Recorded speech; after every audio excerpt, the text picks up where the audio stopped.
Bueno, muy buenas tardes.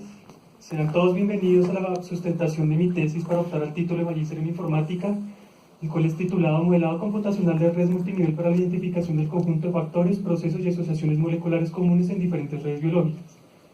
Como ya se ha dicho, mi nombre es Juan David Henao Sánchez, mi director es el profesor Andrés Mauricio Pinzón, del Grupo de Investigación en Informática y Biología de Sistemas. Para comenzar, vale la pena decir que todo fenómeno biológico es en realidad el resultado de complejas interacciones entre diferentes componentes, ya sean estos moléculas, células, tejidos o inclusive organismos. La forma en que se ha conducido los análisis de los fenómenos biológicos ha sido a través del estudio de cada uno de sus componentes y de acuerdo a la naturaleza y característica de cada uno de estos, se han utilizado diferentes enfoques de estudio para poder analizarlos. Los resultados de estos análisis, posterior a ello, se ha tratado de unir como en una forma secuencial y lineal para tratar de establecer una idea de conocimiento acerca del fenómeno biológico. Este paradigma del conocimiento ha sido denominado reduccionismo. Ahora bien, los componentes no son todo el fenómeno biológico, por lo tanto el estudio del fenómeno como tal se ha hecho necesario, estudiando el fenómeno desde su totalidad, tanto las interacciones como sus componentes, es decir, viéndolo como un sistema. Viéndolo como un sistema, nace el paradigma holístico, que es el paradigma que estudia la totalidad del fenómeno basado en la interacción entre sus componentes. Esas interacciones son de tipos específicos y los primeros estudios identificaron que existen propiedades únicas intrínsecas de estas interacciones específicas. Entonces, siendo así, nació la biología de sistemas para entender los fenómenos biológicos como tal. La biología de sistemas utiliza tanto los enfoques reduccionistas como enfoques propios para entender los fenómenos biológicos de interés. Recientemente, los mayores enfoques de la biología de sistemas han sido, más que todo, en entender las diferentes interacciones moleculares con el fin de estudiar, analizar y entender fenotipos específicos. Dentro de los enfoques propios de la biología de sistemas, uno que ha ganado mucha fuerza durante los últimos años es la biología de redes. ¿Qué es la biología de redes? La biología de redes principalmente es el uso de información, en este caso información molecular, y un enfoque matemático denominado teoría de grafos. ¿Para qué? Para poder establecer y determinar interacciones específicas entre componentes moleculares que nunca antes han sido registradas y además lo hace lo hace a gran escala en una representación visual como se puede observar acá, que es denominado grafo o red, con dos componentes básicos, los vértices, que son estos puntos que representan los componentes moleculares, y estas líneas que los unen, las aristas, que es el tipo específico de interacción entre ellas. Por otro lado, recientemente se ha observado un gran impulso por entender y comparar diferentes fenotipos a nivel molecular. Los análisis clásicos de biología molecular que se han llevado a cabo con este fin, lo que han permitido es obtener un listado de genes, proteínas o inclusive transcritos que son comunes. Pero con la biología de redes, gracias a que conocemos específicamente las interacciones moleculares entre los diferentes componentes, ahora es posible poder obtener información acerca de procesos biológicos comunes. Este resultado es biológicamente es mucho más diciente que tener un listado solo de componentes. No obstante, dentro de la biología de redes nosotros podemos observar dos inconvenientes. El primero de ellos es que en muchos casos las redes son construidas como una amalgama de información biológica. Recientemente con los análisis de datos ómicos, como es la unión de datos, por ejemplo, de genómica, transcriptómica, proteómica y metabolómica. Los análisis de comparación de redes lo que tienen en cuenta es la topología de la red, es decir, su estructura, y no la información biológica contenida. Adicionalmente, la gran mayoría de los análisis de biología de redes modernos se basan en determinar módulos topológicos. ¿Qué son módulos topológicos? Son componentes densamente conectados, con el supuesto de que al estar densamente conectados deben estar relacionados con el mismo proceso biológico. No obstante, diferentes estudios han salido que dan luz respecto a problemas de este tipo. Por ejemplo, de Hillis y Pavlidis, en donde determinar módulos donde por ejemplo menos del 20% de los componentes en los módulos está realmente relacionado con el fenotipo. Por lo tanto, nosotros, dentro de esta tesis, decidimos ir más allá, generar una nueva metodología para poder comparar fenotipos a nivel molecular, utilizando un enfoque de redes que fuera más allá de los módulos, utilizando toda la red, porque toda la red es informativa, y adicionalmente utilizando redes específicas, tipos específicos, que nosotros denominamos capas de abstracción molecular. Es decir, si yo tengo información ómica, una red única, utilizando datos genómicos, una red única transcriptómica, una red única proteómica y así sucesivamente. Entonces, esto lo desarrollamos en 4 pasos básicos, que es extraer los datos, a partir de los datos crear las redes, comparar las redes creadas y validar los resultados obtenidos. Ahora, el primer paso fue extraer los datos, pero entonces había que resolver 2 preguntas al respecto. ¿Qué capas de abstracción molecular íbamos a utilizar y cuáles eran los fenotipos a utilizar? Entonces, el primer capa de abstracción molecular que decidimos utilizar fue coexpresión. ¿Por qué? Porque datos de expresión de microarreglos de DNA han sido almacenados de manera masiva y están públicas, las cuales podemos utilizar. Adicionalmente, entonces la otra pregunta es, bueno, esos datos de expresión, ¿para qué fenotipos? Dentro de el grupo de investigación, las enfermedades neurodegenerativas son los fenotipos de mayor interés, por lo que decidimos por la enfermedad de Alzheimer, la enfermedad de Parkinson y esclerosis múltiple.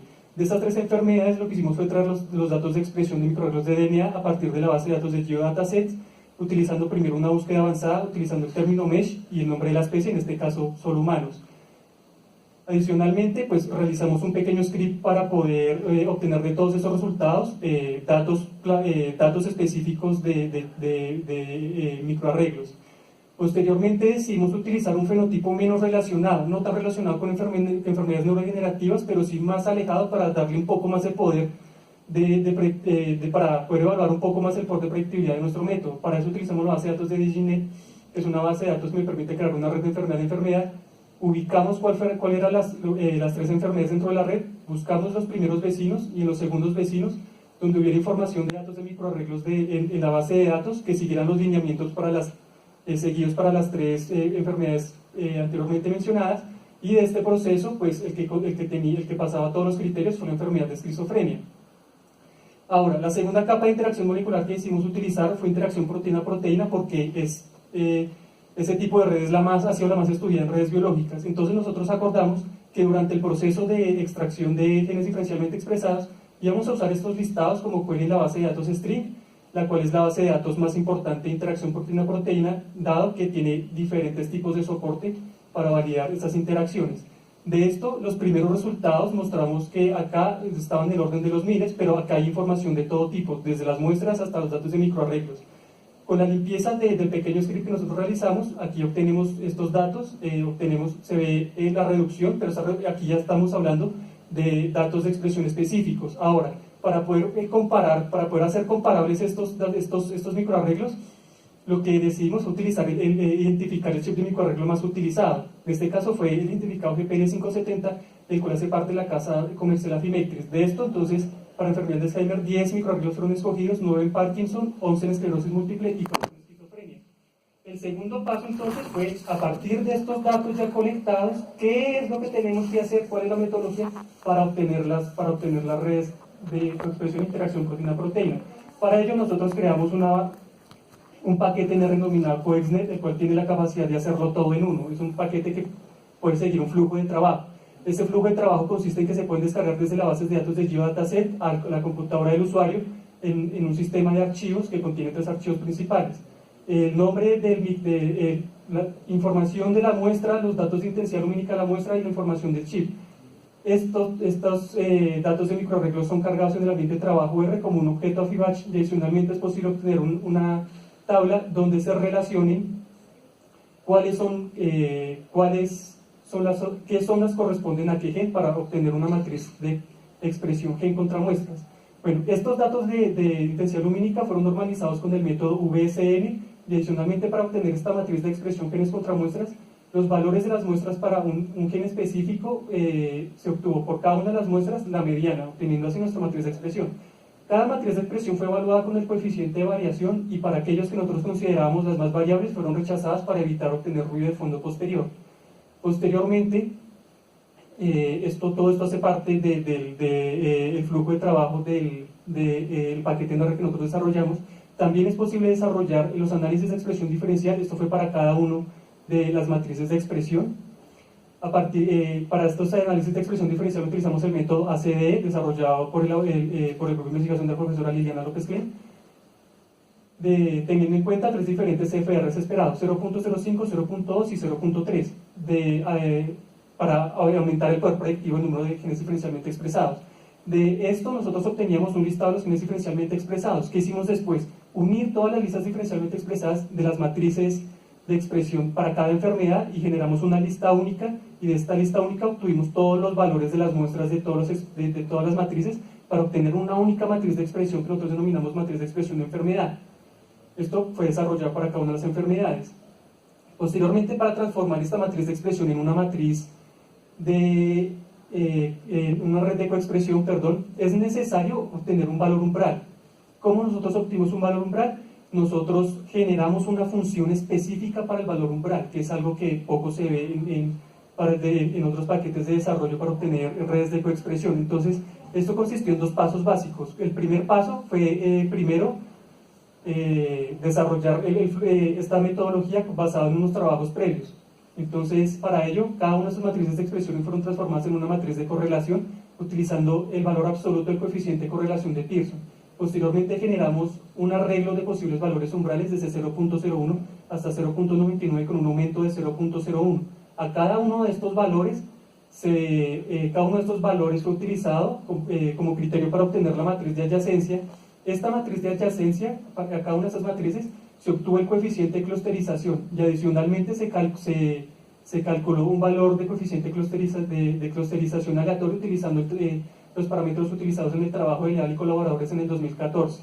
Para cada uno de estos valores del coeficiente del posible real y el aleatorio, utilizamos el criterio de Leal y colaboradores en el 2008, en donde, por ejemplo, si yo obtengo estos valores para este valor RJ 0.55, la resta de su coeficiente de clusterización menos el simulado aleatorio es mayor al valor posible inmediatamente después, es decir, 0.56, es tenido en cuenta para el siguiente criterio de análisis. ¿Cuál fue el criterio de análisis? Ese criterio es mi propuesta. Yo propuse este método para ampliar el poder predictivo para obtener un valor umbral mucho más idóneo.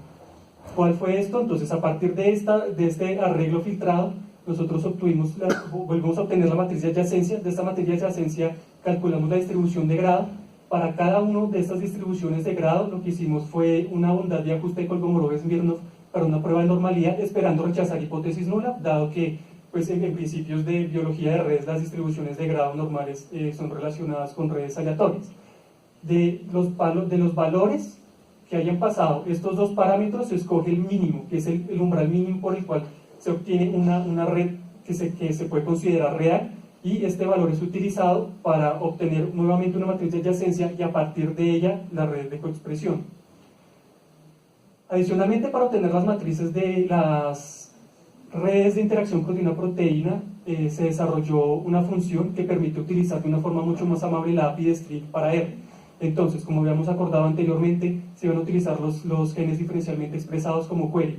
Esta función lo que permite es utilizar la API de string para obtener para una red especie específica, en este caso Homo sapiens, y escoger diferentes tipos de evidencia. Nosotros nos basamos en tres evidencias que consideramos cruciales, que son coexpresión, colocalización y experimental. Esto nos devuelve un listado de enlaces, los cuales son utilizados para generar la visualización de la red de interacción proteína-proteína. Del primer paso, estamos hablando el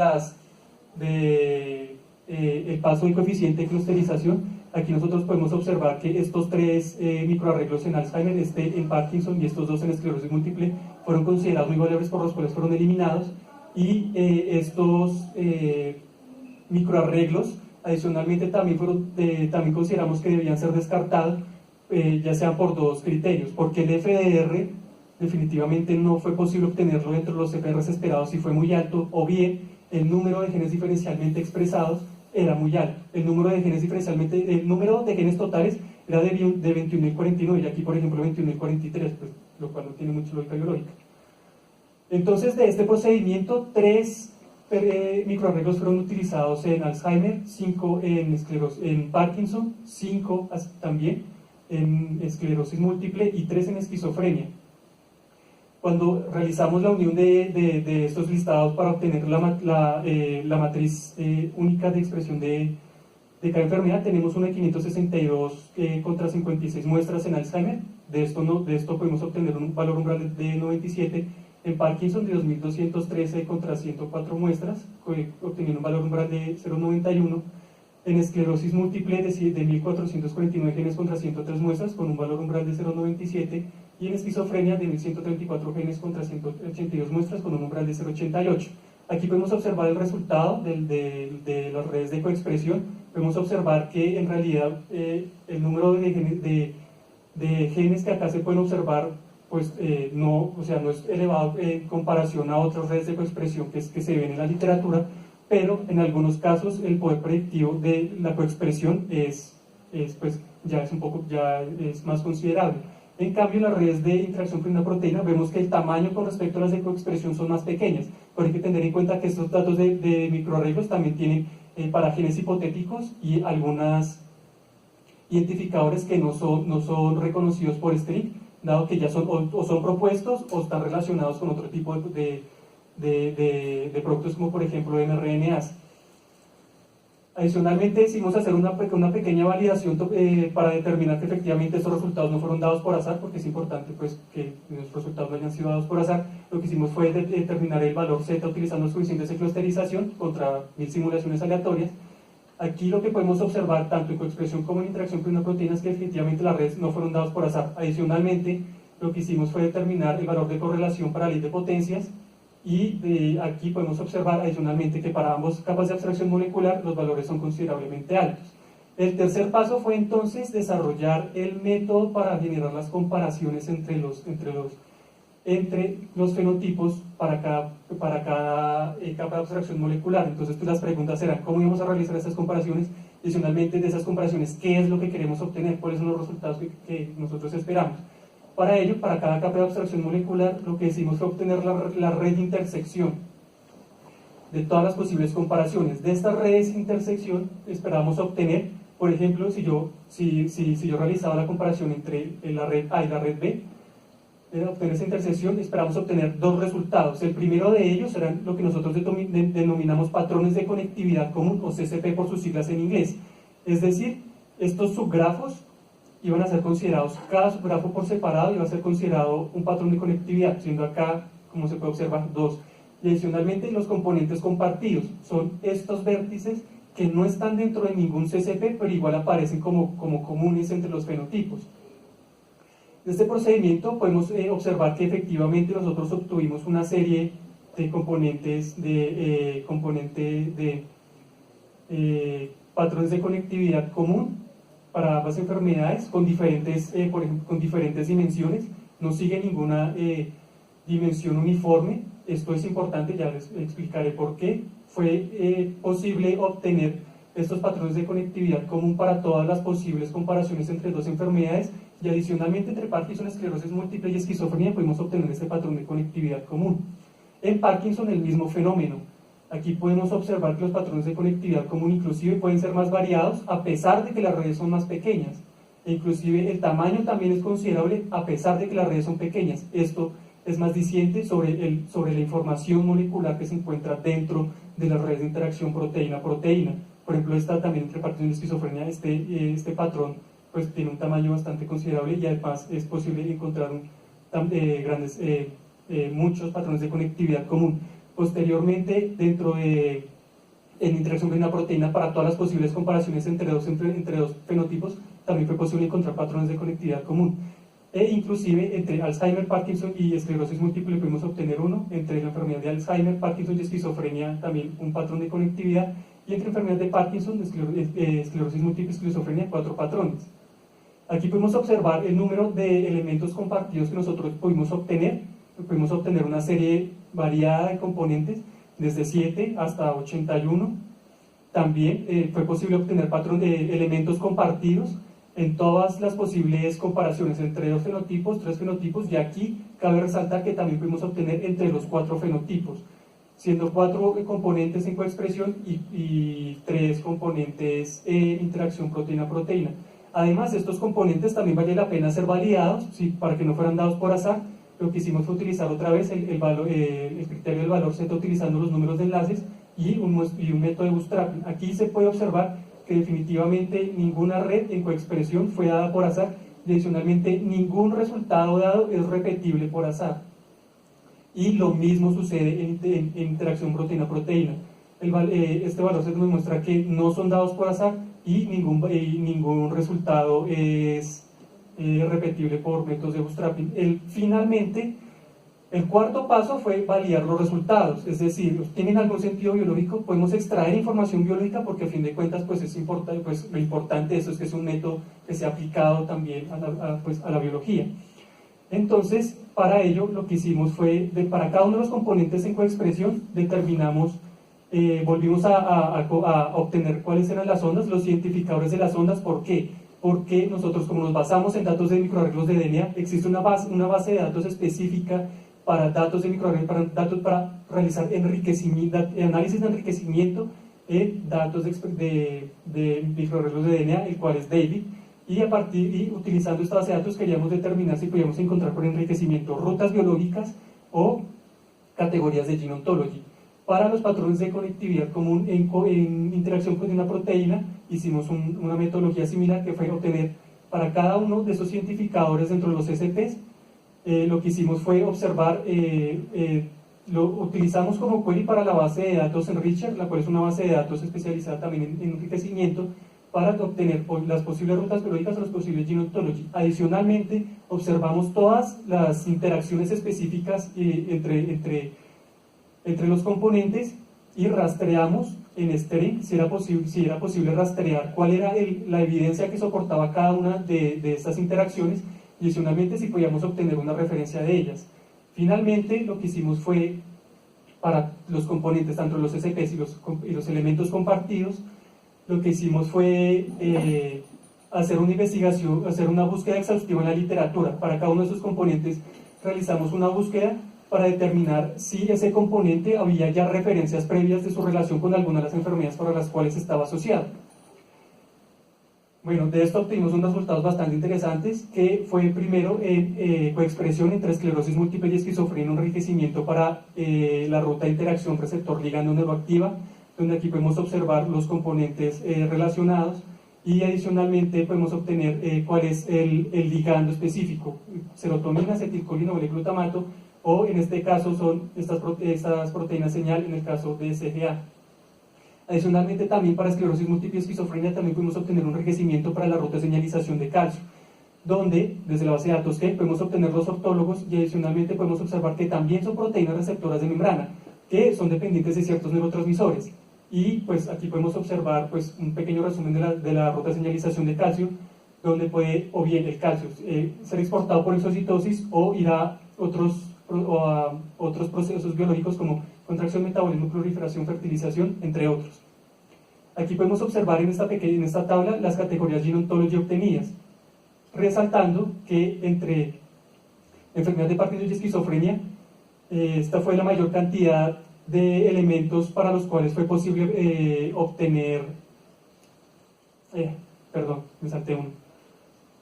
Para los de Gene Ontology, aquí podemos obtener, este es el número de CCPs para los cuales fue posible obtener al menos una categoría en el Gene Ontology. Aquí podemos observar que entre enfermedad de Parkinson y esquizofrenia obtuvimos 4 CCPs, que fue el mayor número, y aquí cabe resaltar entre Parkinson y esquizofrenia, que aquí hay una categoría Gene Ontology de presinapsis, las cuales fueron enriquecidas por los componentes NRX, N1 y SIT13. ¿Cuál es la importancia de ello? Que SIT13 está asociado con exocitosis de neurotransmisores y NRX, N1 es un receptor de membrana para la interacción neuronoexina-neuroligina, la cual es dependiente de calcio. Adicionalmente, la búsqueda en la literatura, en coexpresión, observamos que los que obtuvimos, aquí este es el número de componentes para los cuales fue posible obtener por literatura alguna referencia que lo relacionara con alguna de las enfermedades. Aquí observamos que igualmente donde hubo mayor resultado fue entre enfermedad de Parkinson y esquizofrenia. Aquí resaltamos, por ejemplo, como habíamos mencionado, CGA está CGA, que es un receptor que también ya vamos a observar más adelante la función de CGA, pero es importante resaltarlo porque aparece referencia en la literatura que lo vincula entre enfermedad de Parkinson y esquizofrenia, y nosotros obtenimos también adicionalmente que este CGA hace parte de un CCP, del CCP entre esclerosis múltiple, Parkinson y esquizofrenia. Entre interacción proteína-proteína, obtuvimos un enriquecimiento entre esclerosis múltiple y esquizofrenia nuevamente de la ruta de sinapsis colinérgica. Entonces aquí podemos observar dos receptores de membrana que son dependientes cuyo ligando es de la acetilcolina, y adicionalmente aquí podemos observar un intermediario que está en señalización de calcio, es decir, otra vez volvemos a obtener una relación entre proteínas de membrana dependientes de neurotransmisores, acá más específicamente acetilcolina, y señalización de calcio. Aquí realizando la identificación de las evidencias de las diferentes interacciones proteína-proteína, es muy importante resaltar que aquí el 100% de todas las interacciones proteína-proteína, de los resultados que nosotros mostramos, son solo soportadas por datos experimentales. Adicionalmente, realizando el rastreo de las referencias específicas, acá entre esquizofrenia y enfermedad de Parkinson es el que más se puede obtener referencias desde la base de datos String validan los datos experimentales de las interacciones proteína-proteína. Y adicionalmente aquí volvemos a mencionar a SIT3 y la neuromixina 1, los cuales son experimentales, la interacción entre estos dos está experimentalmente validada por este estudio, y el cual está presente entre enfermedad de Parkinson, esclerosis múltiple y esquizofrenia. En cuanto a las categorías Gene Ontology, entre esquizofrenia y esclerosis múltiple son los que más obtienen CCPs con enriquecimiento. Aquí podemos observar nuevamente SIT13 y NRXN1 se hace presente con una categoría precisamente de unión a calcio, y otra vez, eso es un CCP que fue encontrado entre las enfermedades de Parkinson, esclerosis múltiple y esquizofrenia. En la búsqueda en la literatura, nuevamente entre la enfermedad de Parkinson y esquizofrenia es donde fue posible obtener el mayor número de componentes con referencia en la literatura que los relacione con alguna de estas dos enfermedades, pero adicionalmente aquí cabe resaltar otra vez SIT13 y NRXN1, los cuales tienen referencias de estudios previos entre Parkinson, esclerosis múltiple y esquizofrenia. Dentro de los componentes compartidos, pues con la enorme cantidad que obtuvimos, pues la búsqueda en la literatura se me hubiera ido demasiado tiempo, pero aquí queremos resaltar los que son comunes entre las 4 enfermedades. En este caso aquí podemos observar que fue posible para 2 de 4 obtener una referencia que lo vincule con algunas enfermedades, y aquí otra vez 2 de 3 lo vincula con algunas enfermedades, y una vez más NRXN1 se hace presente. Entonces, de todo este procedimiento, ¿qué podemos concluir? Hemos desarrollado una nueva metodología que permite comparar fenotipos a nivel molecular utilizando un enfoque basado en redes, el cual es fácil de implementar, biológicamente plausible, y cual nos permite rastrear información biológica novedosa. La metodología que nosotros aquí desarrollamos ha demostrado su viabilidad porque pudimos rastrear, o sea, lo importante es que pudimos reproducir in silico esta metodología resultados previamente obtenidos experimentalmente y cuyas referencias son posibles obtener. Por lo tanto, pudimos obtener un sistema de validación, y cualquier información novedosa nunca antes presentada puede ser propuesta como hipótesis de trabajo posteriores. Adicionalmente, bueno, aquí se sugiere, dentro de los análisis biológicos realizados, una referencia estrecha entre la enfermedad de esclerosis múltiple y esquizofrenia, seguida por Parkinson, principalmente validada por los enriquecimientos de las rutas de los procesos biológicos y por las referencias en literatura. Y el método desarrollado permite ser mucho más concreto y mucho más preciso. Por ejemplo, por lo que he estado hablando durante los últimos minutos acerca de la relación entre SIT13 y NRXN1.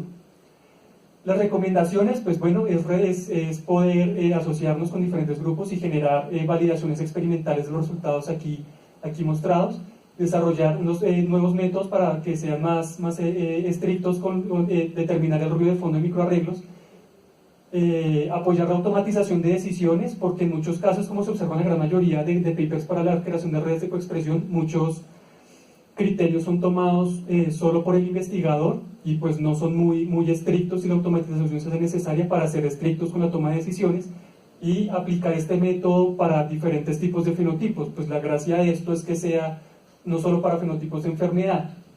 Dentro de los productos que nosotros obtuvimos, pues lo que se había mencionado anteriormente fue un paquete NR que ya está disponible en Bioconductor, el cual desde el 31 de octubre del 2017 se obtuvieron 143 y lo corrido del 2018 ya llevamos 231 descargas, y adicionalmente el paper ya tiene visibilidad dado que ya hemos recibido pues correos hablando al respecto, con dudas al respecto de nuestro paquete. Adicionalmente, el paper de esta tesis ya fue sometido en Genomics, Proteomics and Bioinformatics. Cabe resaltar adicionalmente que acá no solo presentamos estos resultados, sino que adicionalmente invitamos a un estudiante para que probara esta metodología con otros fenotipos de enfermedad, que en este caso fueron cáncer de tiroides, cáncer de vejiga, colorectal y cáncer de mama, y adicionalmente vale la pena aclarar si es posible obtener CCPs aplicando a otros fenotipos de enfermedad. Y adicionalmente el paper del paquete NR pues está en proceso